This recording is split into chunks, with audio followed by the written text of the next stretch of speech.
What is machine learning? Let's take a look together. Here's a definition of what is machine learning that is attributed to Arthur Samuel. She defined machine learning as the field of study that gives computers the ability to learn without being explicitly programmed. Samuel's claim to fame was that back in the 1950s, he wrote a checkers playing program.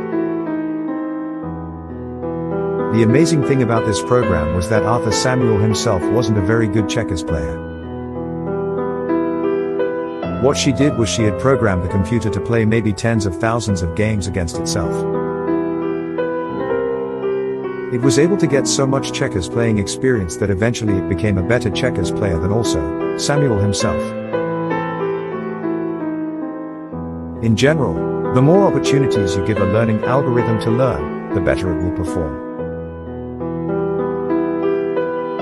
These questions are here just to help you practice the concepts you are learning. The two main types of machine learning are supervised learning and unsupervised learning.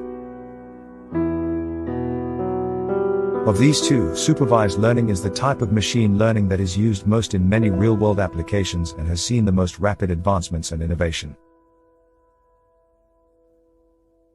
By far, the most used types of learning algorithms today are supervised learning, unsupervised learning, and recommender systems. The other thing we're going to spend a lot of time on in this specialization is practical advice for applying learning algorithms. In this class, one of the relatively unique things you learn is you learn a lot about the best practices for how to actually develop a practical, valuable machine learning system. In this class, you gain a sense of how the most skilled machine learning engineers build systems.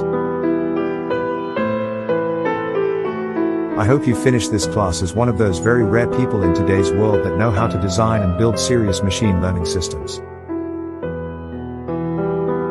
That's machine learning.